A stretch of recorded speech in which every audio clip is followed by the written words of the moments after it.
Hi everyone, it's Ashley, and today I will be doing a Studio Ghibli repaint.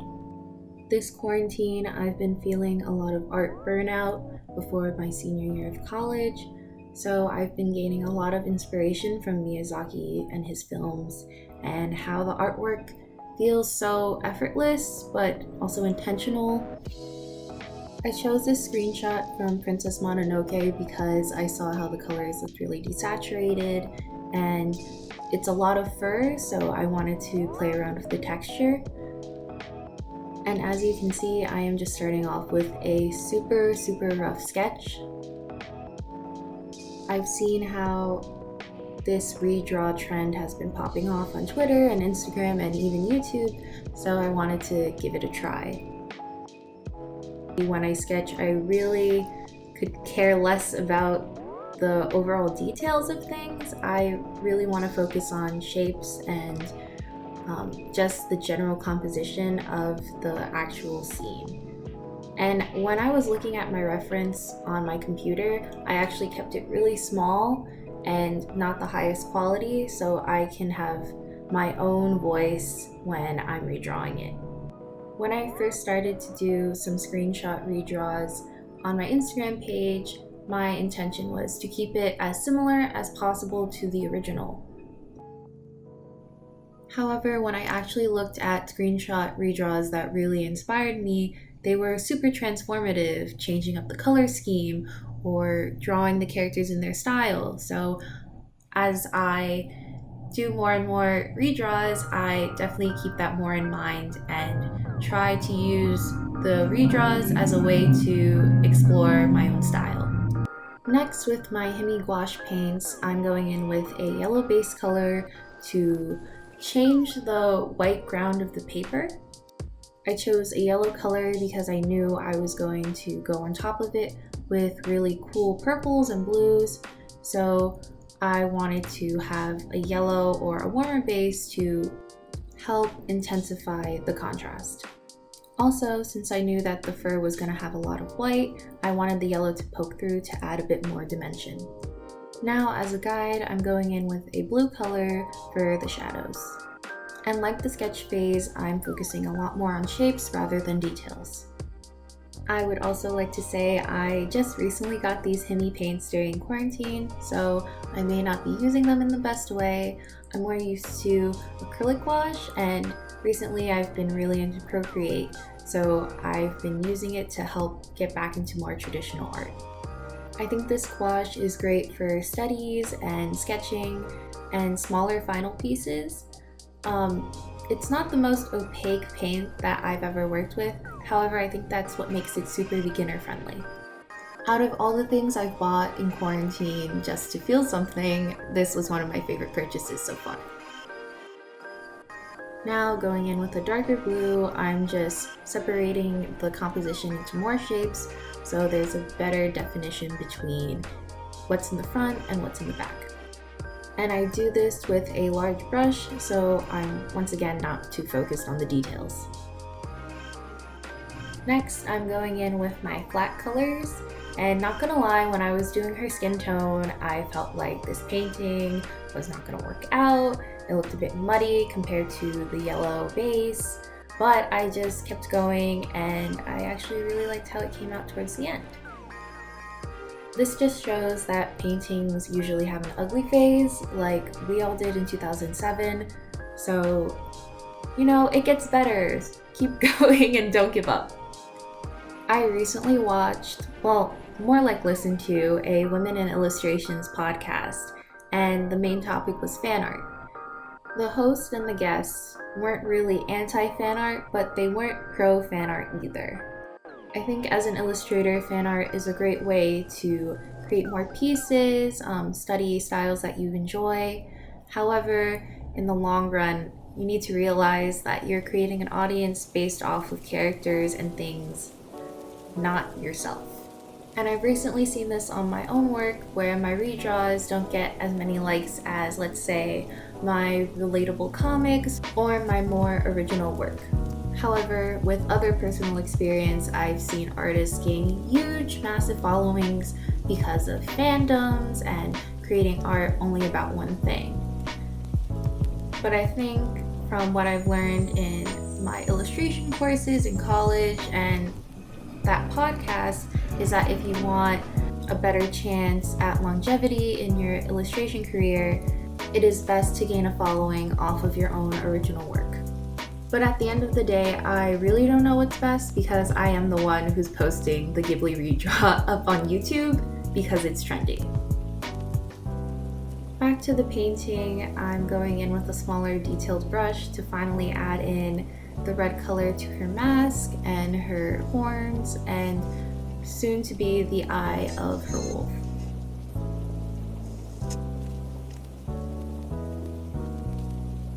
In this clip, you can see one of the reasons why I like and dislike the Himi paints. The white is, I would say, one of the more translucent in the pack. However, it worked out really well because once again, when I put the yellow down, I had the intention of it shining through to add different layers to the fur. As I look back on this painting, I definitely should have made the yellow background a bit darker so there would be more visual contrast when I added in the white. When I was watching a lot of these paint with me videos, I'll link some of the ones I watched down below, I knew I wanted to talk about different things in my videos while also trying to maintain some type of insight into my process. Though this is nowhere near a tutorial, I found the paint with me videos most interesting when I was able to get a look inside the process of the people painting.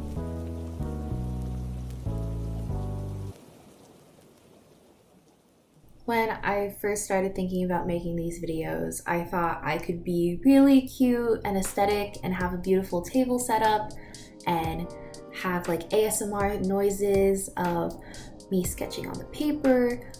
But then I really thought about it, and as you can see from my painting process, I, in general, am just as messy and as rough, and if I were to pander to that super cute aesthetic type of video, I wouldn't be quite true to myself. And I guess that goes back to the topic of fan art because though many people have probably drawn this scene or many people have done videos like this, before you make yours, you have to ask yourself, what is a bit different? What can I add to this community? And then once you find your answer, I think you'll be a bit more intentional when you post and you create your work. I've started adding fur and a bit more shading to her skin, and once I added that pink color to her shoulder, I felt like the skin was finally coming together and you get a better direction of light and you felt like she was really, nuzzling up to her wolf. Did I also pick this screenshot because her fingers were behind the fur? Possibly. But as an artist, I'm typically drawn towards foliage and backgrounds, so doing something that was a bit more close up to a character was a change of pace for me. And as you can see by the colors that I chose, I made it a lot brighter compared to the original screenshot because I just felt like that's more of my general color palette on my Instagram page. Also at this point, it still looks pretty rough, but I made the decision to want to make it a GIF in Procreate, so I wasn't too worried about painting everything perfectly for a final. For example, the fur underneath her mask was painted on top of her brown hair, so it looks kind of muddy. So later on, I will go in Procreate and brighten it up. And I think overall, when I was painting this, I was trying not to get too focused on the details and getting everything perfect on my first try, because once again, I was going through a lot of burnout recently, art-wise, so I just wanted to have fun as I was doing this. When I added the shadow to her horns, I felt that moment of my painting finally getting out of its awkward stage. Doing that helped me visualize everything feeling a lot more solid. Now with a detailed brush, I'm adding more fur and some features to her face.